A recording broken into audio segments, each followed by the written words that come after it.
crecimiento se ha dado a la fe de Dios en su eterna palabra de amor. Con el propósito de compartir con usted todo el consejo de Dios, le presentamos A través de la Biblia, un análisis de la Biblia, libro por libro, que nos ayudará al crecimiento de la vida espiritual. Estos estudios fueron diseñados por el Dr. J. Vernon McGee, destacado maestro y expositor de la Biblia. Le invito a que nos acompañe en este fascinante recorrido de A través de la Biblia. Cuán firme cimiento la palabra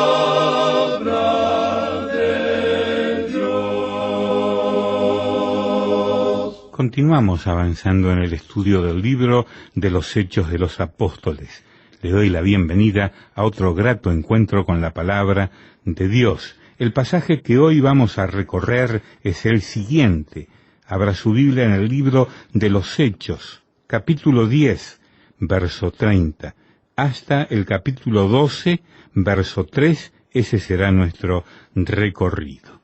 Vamos a orar. Señor, encomendamos este tiempo a ti y pedimos que tu Espíritu Santo nos guíe a tu verdad. En el nombre de Jesús. Amén. Continuando nuestro estudio en el capítulo 10 de los Hechos de los Apóstoles, dejamos en nuestro programa anterior a Pedro ya en la casa de Cornelio y diciéndole que a pesar de ser abominable para un judío juntarse o acercarse a un extranjero, había venido porque Dios le había mostrado que a ningún hombre llamara común o inmundo. De modo que, cuando fue llamado, vino sin replicar. Y luego preguntó para qué le habían hecho venir. Y nos preguntamos nosotros, ¿por qué haría Pedro esa pregunta? ¿Por qué no empieza enseguida a hablarles acerca de Jesucristo? Y dijimos que era porque el Espíritu de Dios estaba guiando en todo esto. Él era quien estaba encargado de la situación e impidió que Pedro les hablara inmediatamente de Cristo. Dijimos luego que esto debía servirnos de lección importante. A veces se nos hace difícil testificar del Señor Jesucristo y por tanto, cuando testificamos, somos muy torpes en cuanto a lo que hablamos. Hablamos tan bruscamente y de tal manera que muchas veces ofendemos precisamente a los que estamos tratando de ganar para el Señor. Y por supuesto que no debemos testificar de esa manera. Es necesario que seamos guiados por el Espíritu de Dios. Debemos ser sensibles a la dirección del Espíritu Santo. Por eso debemos tener cuidado en cuanto a nuestro testificar. Simón Pedro no empezó enseguida a sermonear ni a predicar aquí. Primero se enteró de lo que pasaba. Dice, ¿por qué me has llamado? ¿Por qué enviaste a estos hombres a que me buscaran? Entonces Cornelio dijo aquí en los versículos 30 al 33 de este capítulo 10 de los Hechos. Entonces Cornelio dijo, hace 4 días que a esta hora yo estaba en ayunas, y a la hora 9, mientras oraba en mi casa, vi que se puso delante de mí un varón con vestido resplandeciente, y dijo, Cornelio, tu oración ha sido oída, y tus limosnas han sido recordadas delante de Dios. Envía pues a Jope, y haz venir a Simón el que tiene por sobrenombre Pedro, el cual mora en casa de Simón, un curtidor, junto al mar, y cuando llegue, él te hablará. Así que luego envió por ti, y tú has hecho bien en venir. Ahora pues, todos nosotros estamos aquí, en la presencia de Dios, para oír todo lo que Dios te ha mandado. Cornelio le explica que realmente no sabe por qué le envió a buscar, excepto que Dios quiso que le mandara a buscar. Se da cuenta que Pedro debe tener algún mensaje para él. Pero claro que él no sabe cuál será ese mensaje. Entonces Pedro, abriendo la boca, le dijo aquí en los versículos 34 al 37, entonces Pedro, abriendo la boca, dijo, en verdad comprendo que Dios no hace acepción de personas, sino que en toda nación se agrada del que le teme y hace justicia. Dios envió mensaje a los hijos de Israel, anunciando el Evangelio de la paz por medio de Jesucristo. Este es Señor de todos. Vosotros sabéis lo que se divulgó por toda Judea, comenzando desde Galilea, después del bautismo que predicó Juan. Al parecer, Cornelio y los que estaban reunidos con él habían oído ciertas cosas fundamentales en cuanto a Jesús de Nazaret y también en cuanto al ministerio de Juan el Bautista. Las nuevas de algunos de los incidentes de los pasados 3 o 4 años seguramente se habrían esparcido por todo el país y así las habrían oído en Cesarea. Continuemos con los versículos 38 al 40. Cómo Dios ungió con el Espíritu Santo y con poder a Jesús de Nazaret, y cómo éste anduvo haciendo bienes y sanando a todos los oprimidos por el diablo, porque Dios estaba con él. Y nosotros somos testigos de todas las cosas que Jesús hizo en la tierra de Judea y en Jerusalén, a quien mataron colgándole en un madero. A éste levantó Dios al tercer día e hizo que se manifestase. Fíjese usted con cuidado lo que hace Simón Pedro. Presenta los hechos en cuanto a Jesucristo, asumiendo que hay algunos que ya saben algo en cuanto a estos incidentes. Declara con toda claridad que este Jesús fue muerto y colgado en un madero y que resucitó al tercer día. Este es el mensaje. Este es el Evangelio. Amigo oyente, no hay ni un solo sermón que se predique en el libro de los Hechos que no haga mención de la resurrección de Jesucristo. Es que esta verdad constituye el corazón mismo del Evangelio. Mientras que la resurrección no sea predicada, el Evangelio no ha sido predicado. Jesucristo murió, fue sepultado y resucitó de los muertos. Estos son los hechos históricos. Ahora, la relación que usted tenga hoy con el Cristo resucitado determina su destino eterno, debido a que Él murió por nuestros pecados conforme a las Escrituras y resucitó para nuestra justificación, como lo dice el apóstol Pablo en su carta a los Romanos capítulo 4, versículo 25.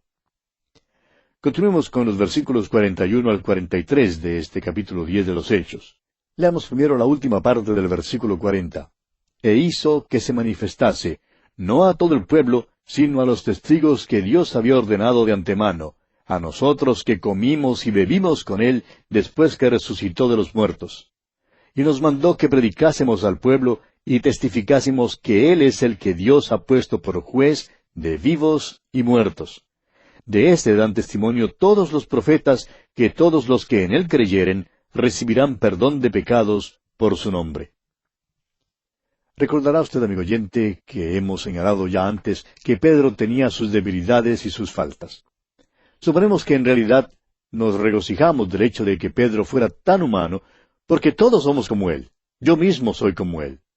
Pero permítanos decirle, amigo oyente, que este Pedro predicó el Evangelio. Aquí tiene usted el Evangelio. Jesucristo murió, ha resucitado, y todos los que crean en Él recibirán perdón de pecados por su nombre. Si no compartimos este mensaje, amigo oyente, en su totalidad, no le estamos dando el Evangelio. Ahora, los versículos 44 al 48 dicen, mientras aún hablaba Pedro estas palabras, el Espíritu Santo cayó sobre todos los que oían el discurso. Y los fieles de la circuncisión que habían venido con Pedro se quedaron atónitos de que también sobre los gentiles se derramase el don del Espíritu Santo. Porque los oían que hablaban en lenguas y que magnificaban a Dios.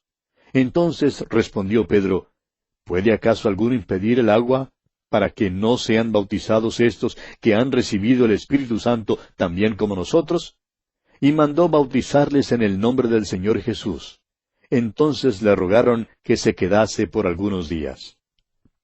A este incidente se le ha llamado el Pentecostés de los gentiles. Y Pedro se quedó atónito, sorprendido de que los gentiles también recibieran el Espíritu Santo. Este derramamiento del Espíritu Santo fue un hecho audible por su hablar en lenguas. El hablar en lenguas constituyó otra evidencia más para Simón Pedro y para los que estaban con él, de que Dios salvaría también a los gentiles y que les daría su Santo Espíritu.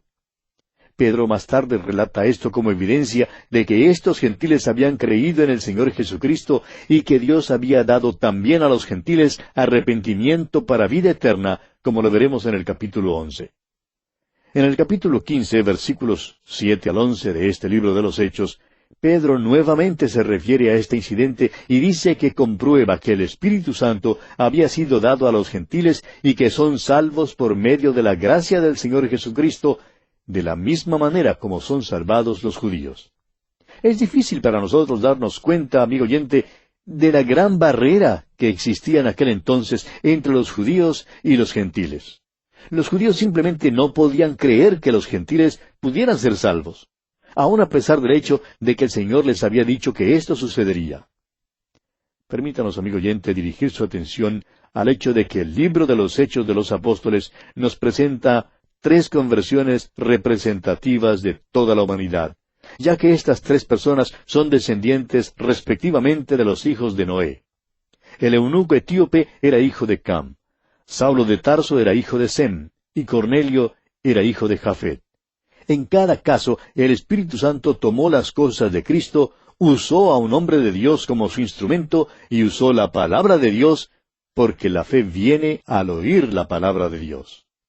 En el caso del eunuco etíope, el Espíritu Santo guió a Felipe, y la palabra que fue usada fue Isaías capítulo 53. El Espíritu Santo guió a Saulo por el camino a Damasco, y Jesús trató con él directamente. Saulo había sido muy bien enseñado en el Antiguo Testamento, y creemos que el testimonio de Esteban fue el instrumento humano que Dios usó en su vida. También ahora, en este último caso, vemos que el Espíritu Santo guiaba en cada detalle de la conversión de Cornelio. Preparó tanto a Cornelio como a Pedro. Pedro fue el instrumento humano quien predicó a Cristo resucitado ante Cornelio y su familia. Y aquí concluye el capítulo 10 de los Hechos de los Apóstoles. Llegamos ahora al capítulo 11. En este capítulo, Pedro defiende su ministerio. Y el Evangelio avanza hasta Antioquía. Parece que las noticias de que los gentiles habían recibido la palabra de Dios no causaron mucho gozo en la iglesia en Jerusalén. Y demandan entonces una explicación de parte de Pedro sobre su conducta, y por tanto él defiende su ministerio. Creemos que en realidad le fue difícil a Simón Pedro hacer esto. Leamos pues los primeros 3 versículos de este capítulo 11 de los Hechos. Oyeron los apóstoles y los hermanos que estaban en Judea, que también los gentiles habían recibido la palabra de Dios. Y cuando Pedro subió a Jerusalén, disputaban con él los que eran de la circuncisión, diciendo, ¿por qué has entrado en casa de hombres incircuncisos y has comido con ellos? Como usted ve, amigo oyente, hubo dudas y división. Y debemos comprender aquí que para los judíos lo que hizo Simón Pedro fue una cosa terrible. El hecho es que si hubiéramos podido conversar con Simón Pedro un mes antes de su visita a la casa de Cornelio, el centurión romano, él también habría dicho que tal cosa constituía un hecho terrible. Bueno, lo que sucedió aquí es que Pedro les ofreció una disculpa, y deja en claro que él no quería ir a llevar el Evangelio a los gentiles, pero que el Espíritu de Dios le guió en todo el episodio. Leamos los versículos 4 al 6 de este capítulo 11 de Hechos. Entonces comenzó Pedro a contarles por orden lo sucedido, diciendo, Estaba yo en la ciudad de Jope orando, y vi en éxtasis una visión, algo semejante a un gran lienzo que descendía, que por las 4 puntas era bajado del cielo, y venía hasta mí. Cuando fijé en él los ojos, consideré y vi cuadrúpedos terrestres, y fieras, y reptiles, y aves del cielo. Ahora escuche usted su relato. Aquí Pedro nos hace saber que todavía estaba asombrado por todo lo que le sucedió. Continuemos con los versículos 7 al 18. Y oí una voz que me decía, Levántate, Pedro, mata y come. Y dije, Señor, no, porque ninguna cosa común o inmunda entró jamás en mi boca. Entonces la voz me respondió del cielo por segunda vez, Lo que Dios limpió, no lo llames tú común. Y esto se hizo 3 veces, y volvió todo a ser llevado arriba al cielo. Y aquí luego llegaron 3 hombres a la casa donde yo estaba, enviados a mí desde Cesarea. Y el Espíritu me dijo que fuese con ellos sin dudar. Fueron también conmigo estos 6 hermanos, y entramos en casa de un varón, quien nos contó cómo había visto en su casa un ángel, que se puso en pie y le dijo, Envía hombres a Jope, y haz venir a Simón, el que tiene por sobrenombre Pedro. Él te hablará palabras por las cuales serás salvo tú y toda tu casa. Y cuando comencé a hablar, cayó el Espíritu Santo sobre ellos también, como sobre nosotros al principio. Entonces me acordé de lo dicho por el Señor cuando dijo, Juan ciertamente bautizó en agua, mas vosotros seréis bautizados con el Espíritu Santo. Si Dios pues les concedió también el mismo don que a nosotros que hemos creído en el Señor Jesucristo, ¿quién era yo que pudiese estorbar a Dios? Entonces, oídas estas cosas, callaron y glorificaron a Dios, diciendo, de manera que también a los gentiles ha dado Dios arrepentimiento para vida. Ahora fíjese en algunas cosas, amigo oyente. Aunque Cornelio era piadoso y temeroso de Dios, necesitaba que las palabras del Evangelio le fueran habladas para poder ser salvo. Pedro sabía que el Espíritu Santo había venido sobre ellos porque hablaron en lenguas. Y fíjese usted que recibieron el Espíritu Santo cuando creyeron en el Señor Jesucristo. Aún los judaizantes tenían que callarse ahora. No tenían nada más que decir en contra de la conducta de Pedro, porque esto sin duda era de Dios. Por tanto, glorificaron a Dios. Y este fue un gran día. La puerta había sido abierta a los gentiles. Vemos ahora que todo se está preparando para la promulgación del Evangelio hasta lo último de la tierra. Continuemos ahora con los versículos 19 y 20 de este capítulo 11 de los Hechos. Ahora bien, los que habían sido esparcidos a causa de la persecución que hubo con motivo de Esteban, pasaron hasta Fenicia, Chipre y Antioquía, no hablando a nadie la palabra, sino sólo a los judíos. Pero había entre ellos unos varones de Chipre y de Cirene, los cuales cuando entraron en Antioquía, hablaron también a los griegos, anunciando el Evangelio del Señor Jesús. Los griegos aquí, como usted lo recordará, eran judíos que hablaban griego y que practicaban las costumbres griegas. Hasta aquí se fijará usted que la predicación había sido solamente a los judíos. Continuemos ahora con los versículos 21 y 22. Y la mano del Señor estaba con ellos, y gran número creyó y se convirtió al Señor. Llegó la noticia de estas cosas a oídos de la iglesia que estaba en Jerusalén, y enviaron a Bernabé que fuese hasta Antioquía. Hay un gran movimiento del Espíritu de Dios en Antioquía, y la iglesia en Jerusalén oye estas noticias. Por tanto, la iglesia en Jerusalén envía a Bernabé hasta Antioquía. Veremos ahora que Antioquía pronto será el segundo centro de la iglesia. El hecho es que el centro realmente cambió de Jerusalén a Antioquía. Continuemos con los versículos 23 y 24 de este capítulo 11 de los Hechos. Cuando llegó y vio la gracia de Dios, se regocijó y exhortó a todos a que con propósito de corazón permaneciesen fieles al Señor. Porque era varón bueno y lleno del Espíritu Santo y de fe, y una gran multitud fue agregada al Señor. ¿No es esto una cosa maravillosa lo que se dice en cuanto a Bernabé? Era varón bueno y lleno del Espíritu Santo y de fe. Y amigo oyente, no hay motivo alguno para que todo cristiano no sea un hombre bueno, a menos que sea una mujer, y entonces ella será una mujer buena. Ahora, en realidad, Bernabé llega a ser el pastor de la iglesia allí. Exhortaba, lo cual hacía por medio de la predicación y la enseñanza. Y la congregación creció, porque mucha gente fue agregada al Señor, dice la Escritura. Ahora, al crecer la iglesia, Bernabé se dio cuenta que necesitaba un segundo pastor, y él sabía dónde encontrar uno muy bueno. Continuemos con los versículos 25 y 26 de este capítulo 11 de los Hechos. Después fue Bernabé a Tarso para buscar a Saulo, y hallándole le trajo a Antioquía. Y se congregaron allí todo un año con la iglesia, y enseñaron a mucha gente, y a los discípulos se les llamó cristianos por primera vez en Antioquía. Bernabé tuvo que ir para buscar a Saulo y traerlo. Sin embargo, descubrió que Saulo estaba un poco reticente para venir. Ahora, fue aquí en Antioquía donde los creyentes en el Señor Jesucristo por primera vez fueron llamados cristianos. Ahora, no creemos que este término haya sido usado para burlarse de los creyentes en Cristo Jesús. Creemos que simplemente significaba que éstos eran los seguidores de Cristo. Y es un nombre excelente. Y el capítulo 11 de los Hechos concluye diciendo aquí en los versículos 27 al 30, En aquellos días, unos profetas descendieron de Jerusalén a Antioquía. Y levantándose uno de ellos, llamado Agabo, daba a entender por el Espíritu que vendría una gran hambre en toda la tierra habitada, la cual sucedió en tiempo de Claudio. Entonces los discípulos, cada uno conforme a lo que tenía, determinaron enviar socorro a los hermanos que habitaban en Judea, lo cual en efecto hicieron, enviándolo a los ancianos por mano de Bernabé y de Saulo. El incidente que se registra aquí también es verificado por la historia secular. Hubo un hambre general, pero su efecto se sintió especialmente en Jerusalén, donde la iglesia había sido grandemente perseguida. Sufrían una necesidad deplorable durante este tiempo. Y es maravilloso ver el espíritu fraternal, el vínculo del amor que mantenía juntos a los miembros de la iglesia primitiva. Ante esta circunstancia, los otros creyentes, pues, enviaron ayuda a la iglesia afligida en Jerusalén.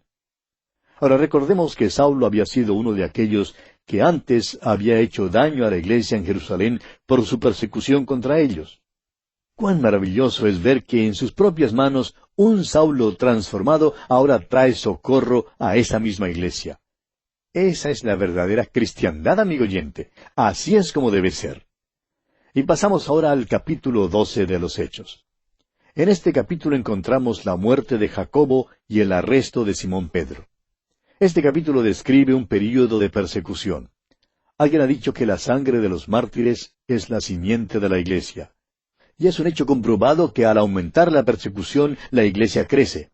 La palabra de Dios es multiplicada. Jesús había dicho, edificaré mi iglesia, y es maravilloso ver en este capítulo cómo se logra realizarlo. Esta persecución empezó bajo Agripa I, nieto de Herodes el Grande. Herodes el Grande fue el rey que trató de matar al bebé Jesús cuando dio la orden para la matanza de los bebés en Belén. Si alguna vez ha habido una familia que estuviera en enemistad contra Dios, fue esta familia de Herodes. Que sepamos, ni un solo miembro de esa familia jamás se convirtió a Cristo. Bien, comencemos nuestro estudio de este capítulo 12, leyendo el contenido de su primer versículo. Dice, en aquel mismo tiempo el rey Herodes echó mano a algunos de la iglesia para maltratarles. Usted recordará que hasta aquí la persecución contra la iglesia había sido mayormente por parte de los líderes religiosos y de los saduceos en particular. Pero ahora pasa a las esferas del gobierno. La persecución se vuelve de la religión a la política.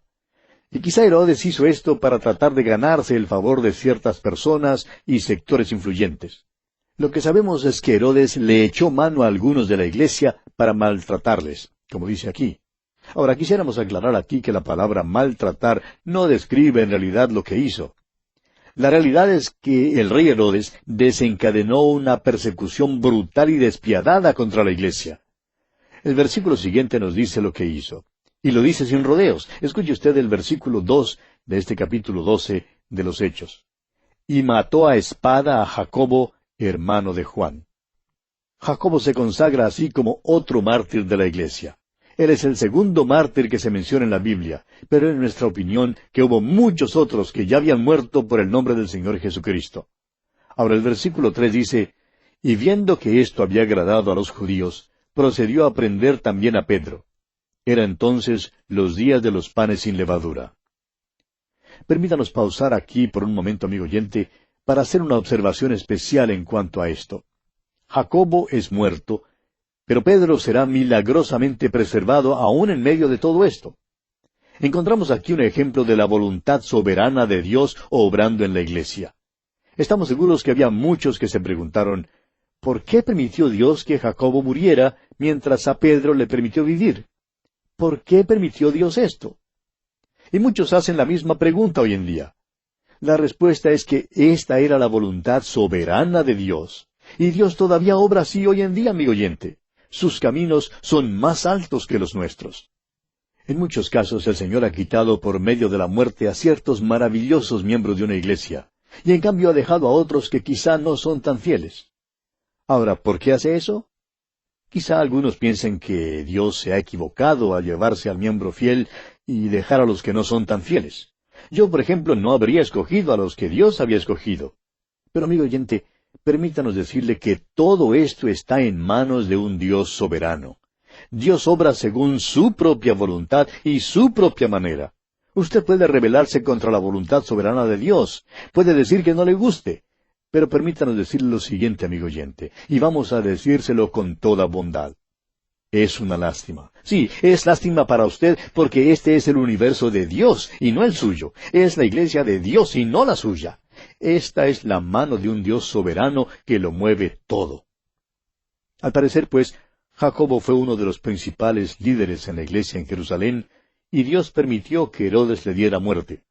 Ahora Pedro también era líder, pero Dios permitió que él viviera. y vamos a detenernos aquí, amigo oyente, porque nuestro tiempo ya ha concluido.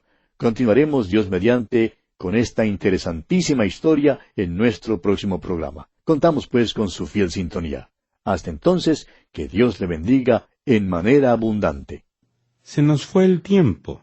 Si le ayudó este estudio, escríbanos y cuéntenos su bendición. Gracias por las ofrendas y donaciones que nos envían. Son invertidas 100% en la distribución del programa y el envío de las notas y bosquejos. Enviamos gratis las notas y bosquejos a su dirección si usted las pide. Debe enviar su carta a través de la Biblia, apartado 2805, Miami, Florida, Estados Unidos, código 33265, 2805. También puede llamarnos por teléfono si usted vive en Estados Unidos y Puerto Rico. Puede llamarnos gratuitamente al siguiente número ahora mismo: 1-800-880-5339. Por correo electrónico a la siguiente dirección: atv@transmundial.org. Fue una presentación de Radio Transmundial. Todo lo pagó Cristo, quien por mí libremente derramó su sangre carmesí.